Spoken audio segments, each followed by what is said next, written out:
आप सब मेरे ऑनलाइन भाई बहनों को जय मसीह की। परमेश्वर ने एक बार फिर से हम सबको मिलने का मौका दिया। आइए हम प्रार्थना करेंगे। धन्यवाद मेरे राजा, प्रभु रात पर तूने अच्छा नींद दिया, हमारे परिवारों में शांति दिया। ओ मेरे खुदावन तेरा धन्यवाद। अगर प्रभु रात भर में या कल के दिन में प्रभु पिछले शुक्रवार से इस शुक्रवार तक प्रभु किसी से कोई गुनाह हुआ हो प्रभु, जानकर प्रभु अनजाने में, उस पर दया करना, उसे क्षमा करना, क्योंकि आज ही का दिन है प्रभु जी। तूने हमारे लिए लहू बहाया ताकि प्रभु जी हम उद्धार पा सकें, अपने पापों से छुटकारा पा सकें प्रभु। आज तेरा वचन सुनकर प्रभु जितने लोग मन फिराएं प्रभु, अपने आप को कम करें प्रभु, सबके हृदय में, उनके जीवन में, उनके परिवारों में तो काम करना मेरे खुदावन। मैं आशा करता हूँ प्रभु जी जितने मेरे ऑनलाइन बहन भाई सुन रहे हैं या सुने प्रभु जी, उन सबको चंगाई देना प्रभु जी, उनके जीवन में चमत्कार वाले काम करना ताकि प्रभु जी वो सब उद्धार पा सकें प्रभु। तेरे बेटे बेटियों को छू ले प्रभु जी। मैं सारा आदर सारी महिमा तुझे देता हूँ प्रभु यीशु। सब कुछ तेरे बलवंत हाथों में सौंपते हुए छोटी सी विनती, तेरे प्यारे बेटे मेरे उद्धार करता यीशु मसीह के नाम से मांगकर पा लेते हैं पिता, आमीन। ये वीडियो मैं सब मसीह बहन भाइयों के लिए बनाता हूँ, और जो इस वीडियो को 365 दिन फॉलो करेगा वो पूरी की पूरी बाइबल सुन लेगा, क्योंकि बाइबल पढ़े और सुने जाने पर दोनों पर आशीष होती है। आइए आज हम सुबह का वचन पढ़ेंगे। आज तारीख है 24/1/2025 और हम पढ़ेंगे मत्ती की पुस्तक में से 15 अध्याय का 21 से लेके 39, 21 से लेके 39 वचन पढ़ेंगे। आमीन। यीशु ने वहां से निकलकर सूर और सौदा के प्रदेश को चला गया। उस प्रदेश में एक कनानी स्त्री निकली और चिल्लाकर कहने लगी, हे प्रभु दाऊद की संतान, मुझ पर दया कर, मेरी बेटी को दुष्ट आत्मा बहुत सताता है। उस पर उसने उसे उत्तर ना दिया। तब उसके चेले ने आकर उससे विनती की, इसे विदा कर, क्योंकि वह हमारे पीछे चिल्लाती हुई आ रही है। उसने उत्तर दिया, इज़राइल के घराने को खोई हुई भेड़ों को छोड़ मैं किसी के पास नहीं भेजा गया।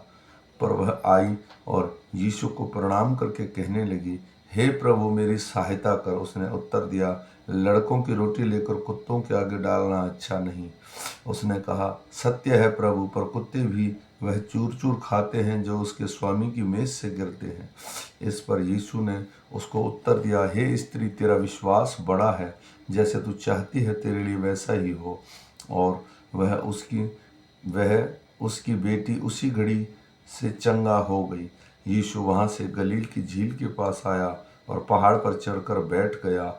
तब भीड़ की भीड़ उसके पास आई। वे अपने हाथ लंगड़े, अंधे, गूंगे, टुंडे और अन्य लोगों को उसके पास लाए और उसके पाँवों पर डाल दिया और उसने उन्हें चंगा किया।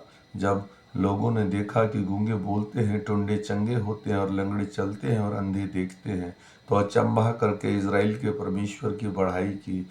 यीशु ने अपने चेलों को बुलाया और कहा, मुझे इस भीड़ पर तरस आता है, क्योंकि वे 3 दिन से मेरे साथ हैं और इनके पास कुछ खाने को नहीं।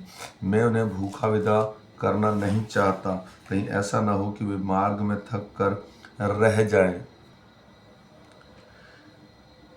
चेले ने उससे कहा, हमें इस जंगल में कहाँ से रोटी मिलेगी कि हम इतनी बड़ी भीड़ को तृप्त करें। यीशु ने उनसे पूछा, तुम्हारे पास कितनी रोटियां हैं? उन्होंने कहा, 7 और थोड़ी सी छोटी मछलियां।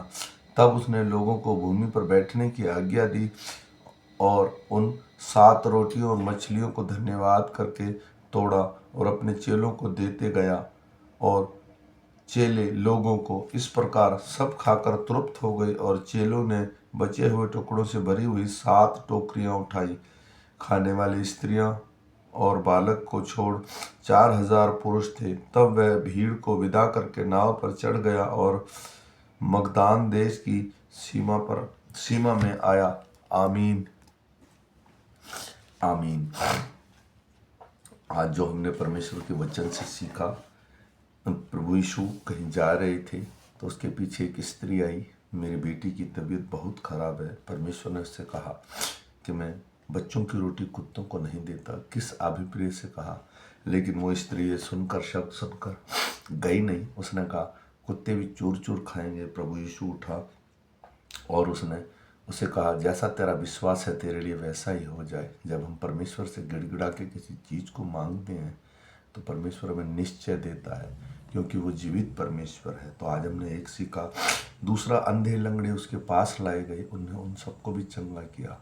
तीसरा, जब लोग भूखे थे तो उसने तृप्त किया। तो हमारा परमेश्वर तृप्त करने वाला है। मैं आशा करता हूँ हम फिर मिलेंगे शाम के वचन के साथ। तब तक सबको जय मसीह।